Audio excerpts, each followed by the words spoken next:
ग्रामपंचायत कर्मचारी करणार 12 ऑगस्टला पंचायत समितीसमोर अन्नत्याग आमरण उपोषण. ग्रामपंचायत कर्मचाऱ्यांचे शासन मान्य प्रलंबित मागण्यांची अंमलबजावणी होत नसल्याने दिनांक 12 ऑगस्ट पंचायत समिती गेवराई या ठिकाणी अन्नत्याग आमरण उपोषणाचा इशारा देण्यात आला आहे. महाराष्ट्र राज्य ग्रामपंचायत कर्मचारी महासंघ गेवराई तालुकाध्यक्ष कॉम्रेड सखाराम पोईकर, सचिव कॉम्रेड जावेद सय्यद,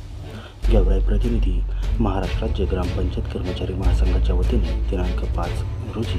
गटविकास अधिकारी गेवराई यांना देण्यात आलेल्या निवेदनाद्वारे अशी माहिती देण्यात आली की ग्रामपंचायत कर्मचारी यांच्या शासन मान्य प्रलंबित मागण्यांची अंमलबजावणी होत नाही,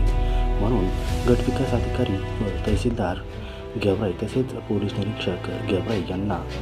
देण्यात आलेल्या दिनांक 11 ऑगस्टपर्यंत आमच्या मागण्यांची अंमलबजावणी नाही झाली तर दिनांक 12 ऑगस्ट रोजी सकाळी 11 वाजता पंचायत समिती गेवराई कार्यालयासमोर अन्नत्याग उपोषण करणार.